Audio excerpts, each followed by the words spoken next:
Hello, welcome to Ambition Unleashed podcast. I'm your host, Marcela Navarrete, and I am so excited to introduce our next guest. He is Mason Sawyer. He came all the way from Utah. Thank you so much, Mason, for being here today. Yeah, thanks for having me. It's awesome to be here, Marcella. You're welcome. So, Mason has an incredible story, a life-changing event happened, and he used that life experience to go around the country changing people's lives, helping people view life differently in a better way and inspire people. So Mason, would you mind sharing your story with us today?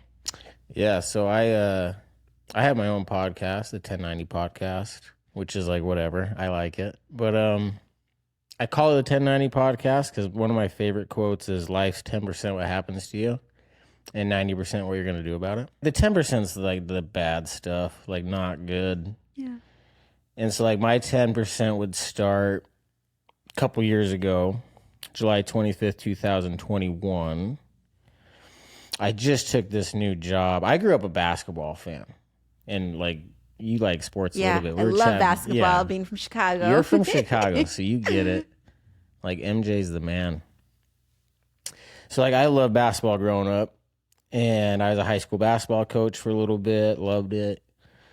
And then one day I got this phone call. I lived in northern Utah near Salt Lake. And one day I get this phone call, this place in Nets on Fire, which is in southern Utah, about 4 hours away. And like, Marcella, they offer me like my dream job. Like, hey, Mace, we want you to come run our basketball operations, help put AAU basketball teams together and travel and coach, train players. We'll pay you this much.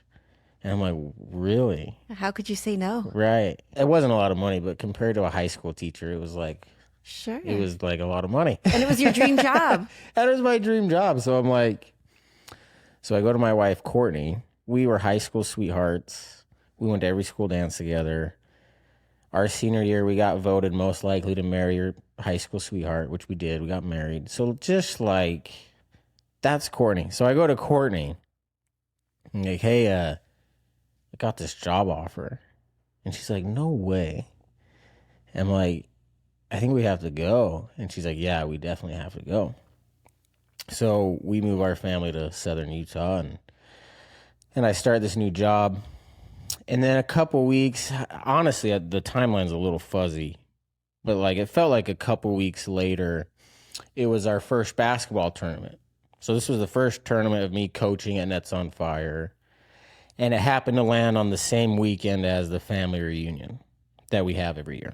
So you had a busy weekend, exciting weekend, something we're really looking forward to. Yeah, exactly. And family's number one for me. Yeah, like absolutely. never miss family reunions. But this year, like I just took on this new job.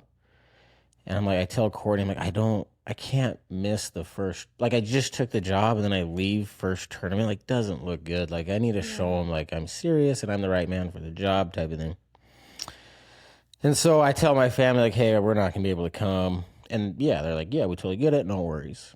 This was like beginning of the week. And then we get to that Friday. I'm getting ready to go coach. And Courtney's like, hey, like, I think I'm going to take the kids to the family reunion. You're going to be coaching all weekend. They'll love it. It'll be good. I'm like, all right, cool. You should call my brother and his wife, Keisha, because they also lived in southern Utah, like not very far. So I call them, see if you can ride with them or they ride with you, carpool together since you're going to the same family reunion. Yeah, makes sense. Yeah. So she calls them up and they kind of have the same thing going on. My brother's wife, Keisha, can't go. 2 of their kids can't go. But my brother and his youngest son, Ryder, can go. So my older brother, Race, and his youngest son, Ryder, they get in the car with my family and they go to the family reunion. On that Sunday coming back, they were about halfway from where the family vacation was to where St. George, Utah was, where we lived. And there was a big dust storm that kicked up and blanketed the highway. And it caused a terrible 22-car pileup. And it killed 8 people. And 5 of those 8 people were my family. It was Sunday. And I remember I was in my bedroom waiting for them to come home. And my wife texts me like, hey, just leaving the gas station. See you soon. Love you. I'm like, love you too. See you soon. Not long after that text is when the accident happened, I think. And I'm waiting for my family to come home, and my brother's wife, Keisha, calls me and is like, Mace, have you heard from Race or Courtney? I'm like, no. I mean, Courtney just texted me a couple hours ago, says they're on their way. She's like, called Race straight to his answering machine, called Courtney, same thing. At that point, how long had they had their? You said it was a couple hours. Yeah. About what time were you expecting them home? Like, I took my motorcycle out for a ride because I have 3 kids. I don't get to ride it a lot. And I timed it. So like I'd get home and then they should be home any minute. So I'm literally like, they should be home any minute. And so Keisha's like, hey, like not hearing from them. I'm like, that's weird. So, but I tell her, I'm like, I'm sure it's fine. They're just traffic or whatever. So I get off the phone with her and I call Courtney and straight to her voicemail and call my brother, same thing. I'm like, that's weird. And then not long after that, I get a phone call, random number. And so I pick it up and it's like, hey, I'm Dr. So-and-so from Fillmore, Utah. So after just talking to Keisha and my wife not answering, I'm like, this isn't going to be a good conversation. Yeah. Well, he said there's been a car accident. And before he said anything else, Marcela, like I put him on speaker and I texted Keisha. I'm like, hey, come pick me up. There's been a car accident. Because I have my Harley. I can't take us. Because in my mind, Marcel, I'm thinking, oh, there's been a car accident. That's why they're not answering. And you were expecting a little fender bender. And nothing. The worst case scenario where my brain went was Courtney and Race are hurt or they're unable to get to their phone. That's why they're not answering. The kids are at the hospital worried. Like, we need to get over there. Yeah. So I don't even know any of the details yet, but I text Keisha, I'm like, hey, there's been an accident. Come pick me up. We got to go to Fillmore. And as he's talking to me, and he's asking me a lot of questions, I'm pretty sure he was just making sure he was talking to the right guy before he just told me the worst thing ever. But so eventually I'm like, dude, what is going on? Because he's asking me all these questions like, are you the owner of the car? I'm like, yeah. Like, what is going on, dude? And he's like, I'm really sorry, but there's been a terrible car accident and everyone's dead except one person. Now, what was... I can't even imagine all the emotions that were going through your head in that moment. What did you do? What were you feeling? It was kind of like all the stages of grief at once. Like I'm in denial. Like, no, this is a rude joke or a wrong person or just no. Like I didn't hear that right. Like, no way. But then like I also fell on the ground crying. Like I fell to the ground, dropped my phone, just started crying, but not really crying. It was just weird noises were coming from my body. It was weird. Like I don't even, kind of out of body, but I don't know, but also in my body. I'm angry. I'm confused. Just all the emotions. But through all the emotion, there's like a survivor guy in there. And as I'm crying, I'm just rolling on the ground crying. That the survivor guy is like, Mace, you need to pick up the phone. You need to find out who the survivor was. So I'm looking at my phone. There's one survivor, and my brain just automatically just starts flipping through my family and my brother and Ryder. Like, who is it? Who do I want it to be? Like, just still in shock. It's just not good. And my brother Race, someone I always looked up to because and everyone thinks this about their bigger brother probably, but just tough as nails, blue collar guy, like just a survivor. Like he just finds a way. And I remember like I had the thought like it's gonna be Race. Like I had that like a voice in my head, like it's gonna be Race, which means my whole family's gone. So I'm like trembling, picking up my phone, praying to God, like, please don't be Race. Which, And Marcella, like, it's weird because, like, there's a part of me that knows I don't need to feel bad for having that thought about my brother, but, like, there's a part of me that feels terrible about it. Like, you're wishing your brother's dead.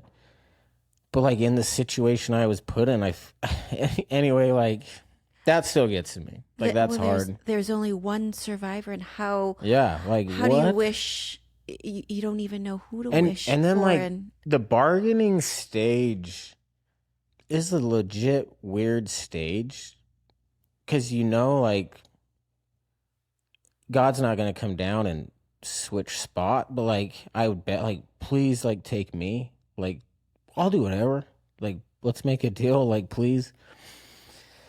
And so I'm picking up the phone, and he's like, the survivor's a 3-year-old. So, like, I fall back to the ground, and my wife's gone. Met her when I was 15, like, never broke up with her, never even looked at another woman, like, don't even know how to, like, I don't even, like, that, she was everything, like, gone, just gone. She didn't deserve anything that happened to her. And later they told me the car accident was so bad, they're like, you can't see her body, but we'll let you see her hand if you want to see her hand. I'm like, I can't do that. And now I feel guilty that I didn't see her hand. Guilt is, it's not good. no. So I'm dealing with that. And then Riggins is gone, my oldest son, Riggins, firstborn kid. Like, he changed my world when he was born. Like, I went from nothing to a father. And, Most like, amazing yeah, it was title a man like can have. holding your own, like, that, what a feeling that was. But then to lose a kid is equally as painful. Like, just that ripped my heart out. And then my older brother's dead, which I was wishing he'd be dead. So there was that. And then Ryder, sweetest kid, like, and it sucks because, like, we live in a society, I think, that anyone who dies, we just say that they're great people, which is messed up to me. Like, no, like, you have to be a good person to be talked about well at your funeral, I think, because, but they really were. Like, Ryder was the sweetest kid, gone.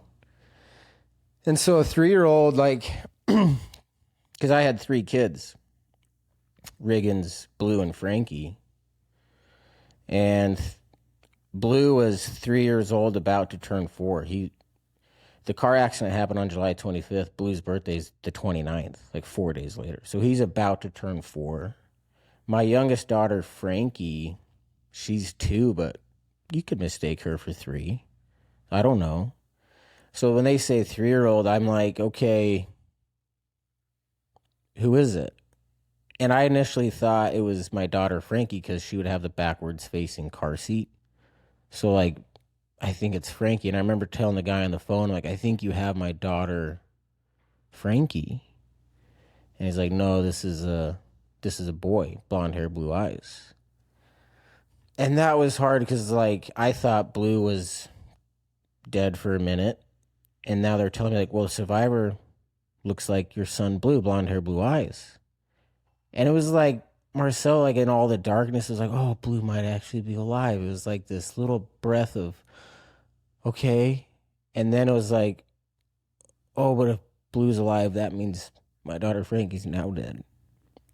And so then there was guilt with that crossover, like, just guilt everywhere. Like, just put me in the car. That's all I wanted to do. Just put me in the car with him. And I feel so bad I wasn't in the car. The survivor's doing good, but not saying anything. But we're going to life flight him to the hospital, which is a 4-hour drive for me. And we have to drive through the car accident to get to the hospital, which was rough. And I make the 4-hour drive. I get to the hospital, and it's Blue.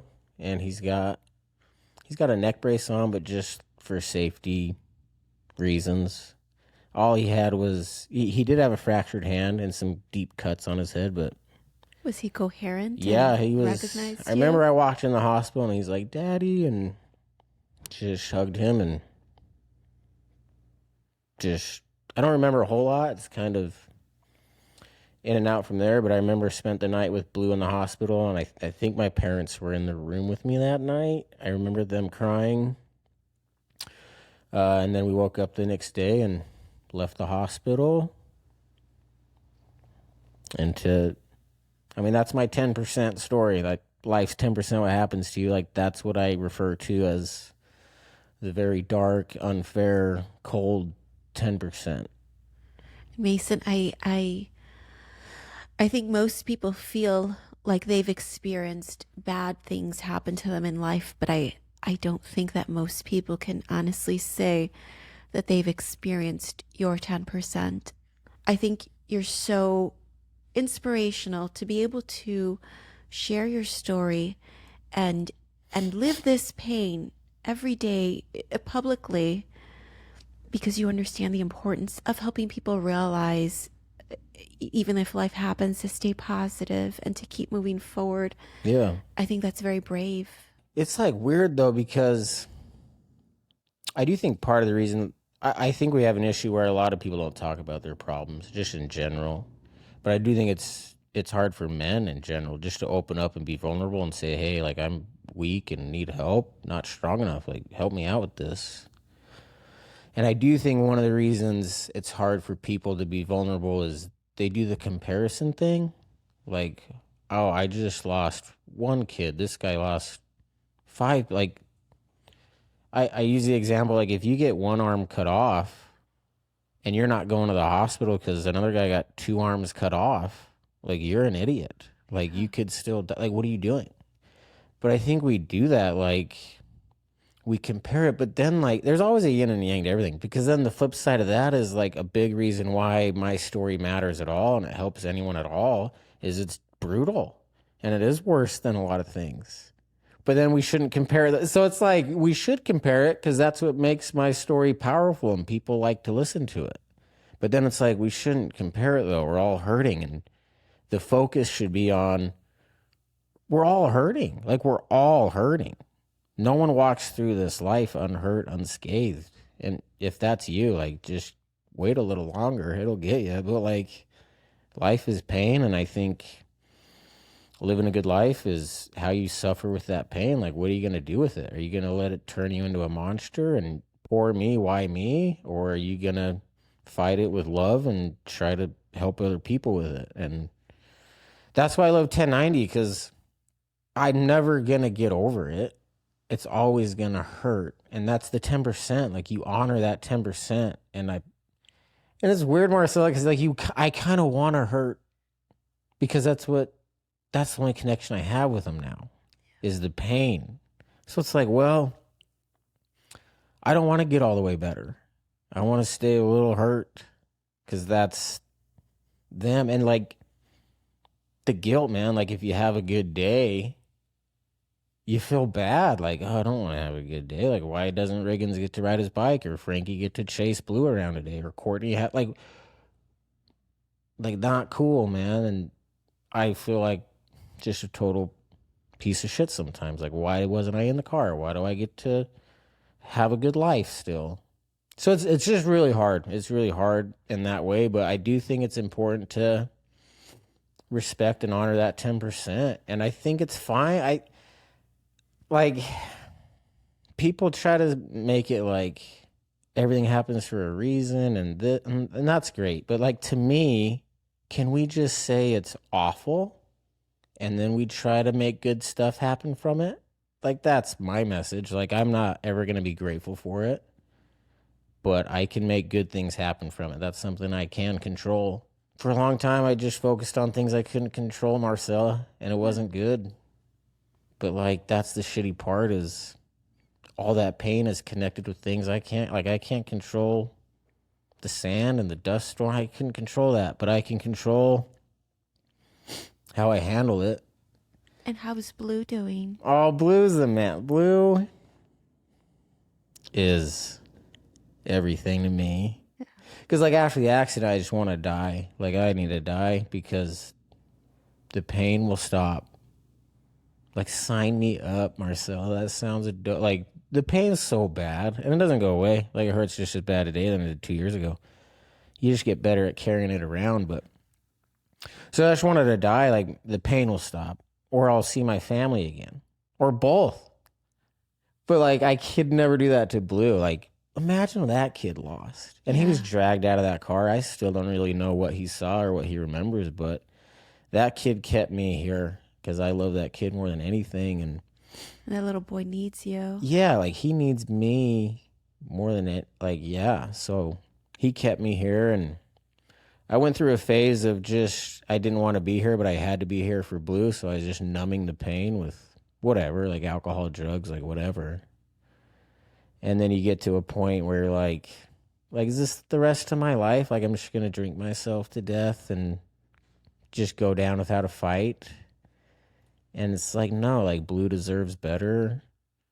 I wasn't dying, but I wasn't living.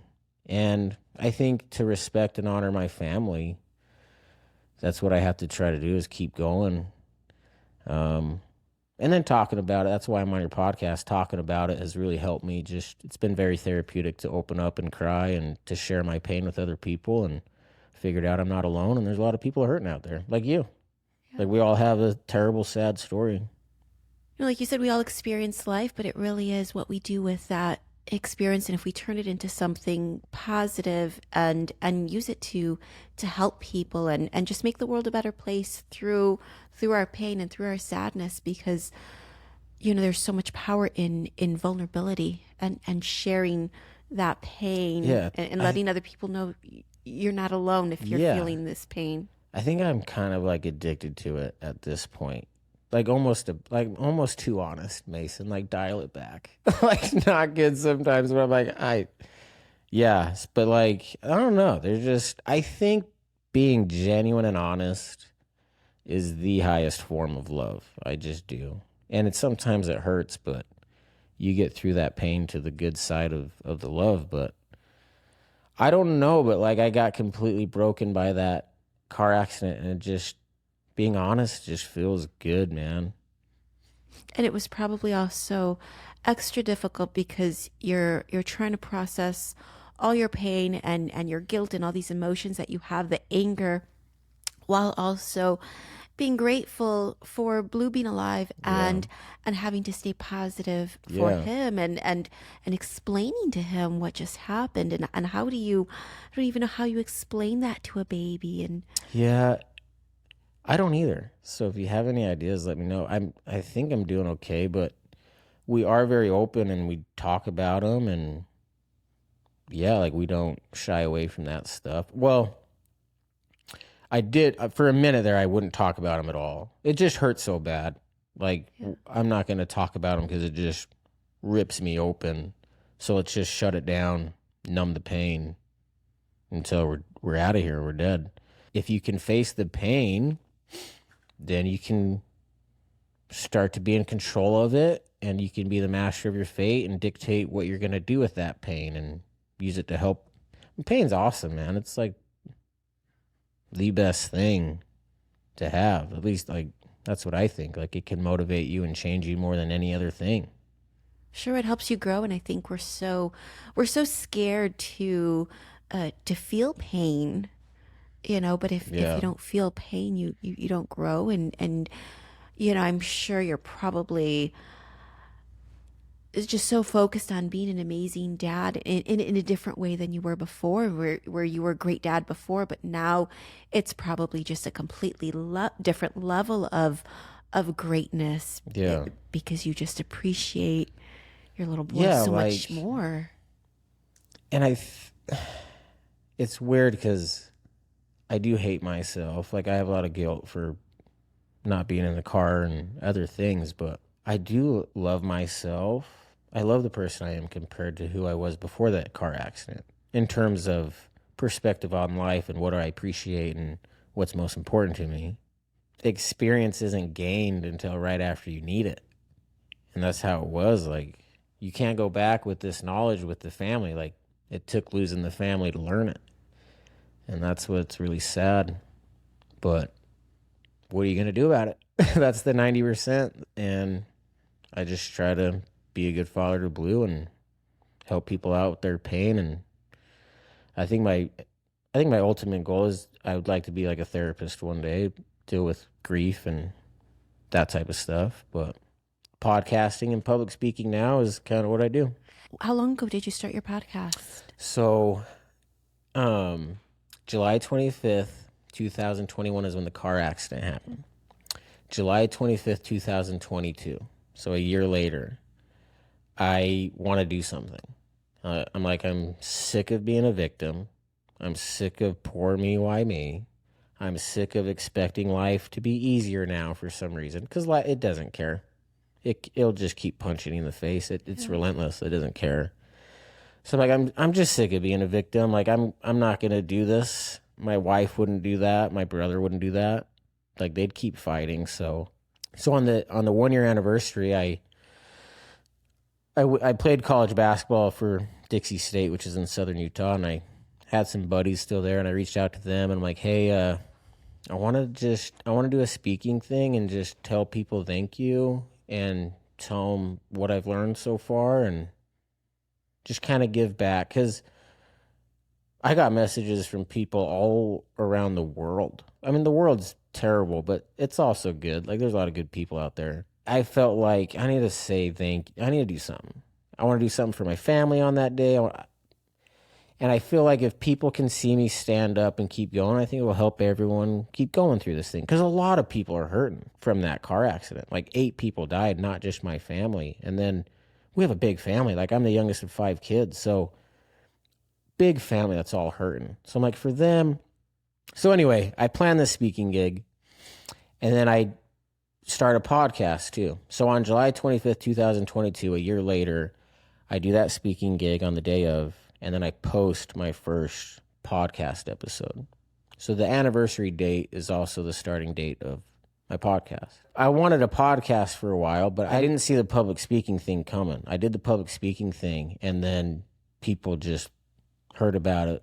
Like 250 people showed up. Like the room was packed. I'm like, oh shit. Like, yeah, they're all here to see you. I have something good to say. Like I'm like, okay. And then I just like people reached like, hey, will you come speak to my high school? Will you come speak to my construction company? Will you come speak to my law firm? Will you, just like didn't really see that happening at all. I thought maybe I would talk to really sad people who lost loved ones, but like I've been talking to all sorts of groups, organizations to help them deal with trials or grief or guilt or whatever it is that they might need, but really talking about it, man, really changed my life for sure. I'm not sure where I'd be right now if I didn't start talking about it. It's your way of honoring your family. For sure. And allowing them to continue living. Yeah. See, you get it. Yeah, it's such a powerful story, Mason. I saw your video on Instagram. Which one? Recently, and it was you. It was a video of you doing a speaking engagement somewhere, and it looked like it was just a group of men. Yeah, it's probably the I saw all these men crying. Oh, and yeah. I heard you speak, and I just started crying like a baby. And I just remember thinking, I have to call up everyone I know and just tell them I love them, because life is so short, and you forget that. You get so wrapped up in life. You forget to appreciate those around you and appreciate your family the way you should. And I remember thinking how powerful your story was, and how much it changed my life in that moment.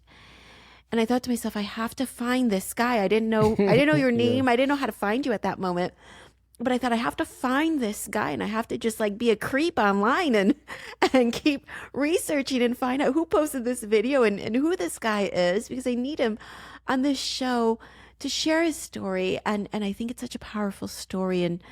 And I feel like if it changed me, there's so many more people that it can change. And you have to continue sharing this story of pain and grief and anger and love and all these different emotions, because people need to hear this, and people need to know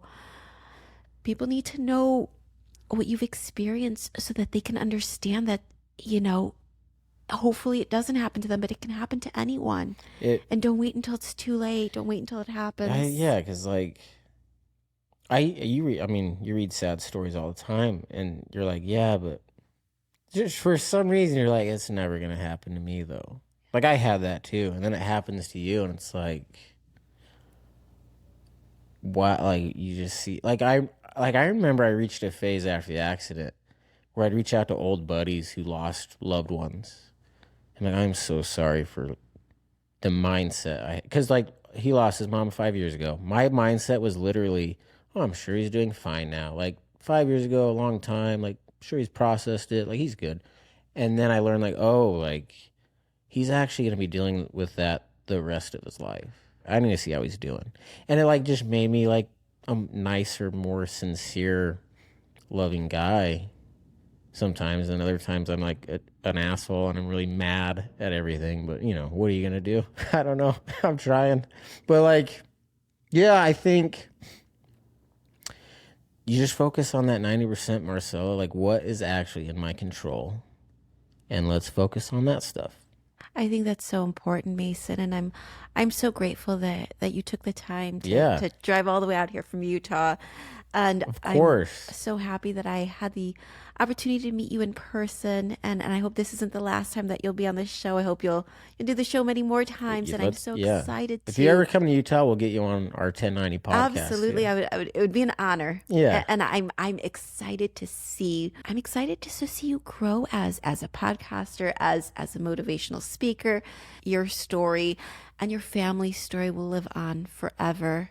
I hope you're right. And I know that it will. It's such a powerful thing. And I'm so sorry that you had to be the one to experience this, and that your family had to be, the ones that had to pass. But I hope you find comfort in knowing that through all this pain and anger, you're really changing lives. They're changing lives. The fact that they lived and the fact that they went through this awful thing is going to change lives forever. And people will have stronger relationships with their loved ones. They'll be better people because your family lived and experienced this. So I hope that gives you a little bit of comfort. It does. Thank you very much. Thank you so much for being here, Mason. Again, thank you. Thank you, everyone, for listening, and thank you for watching. And Mason, how can people find you or find your podcast? You can't. No, I don't. If you really want to follow me, you'll find me. If not, then I don't want to. Let's not waste each other's time. Like, I'm not putting it out there. If you really want to know, Mason Sawyer is my name. You can find it. Yeah. So you guys are going to have to do the same creepy internet search that I did to try to find it. I just have weird guilt wrapped into it. So I'm like, if you really want in on this, my podcast, we got sad stories. So like, just be aware. Like, if you really want to come over, you can. But like, yeah, you'll have to earn it a little bit. I'm not going to help you out.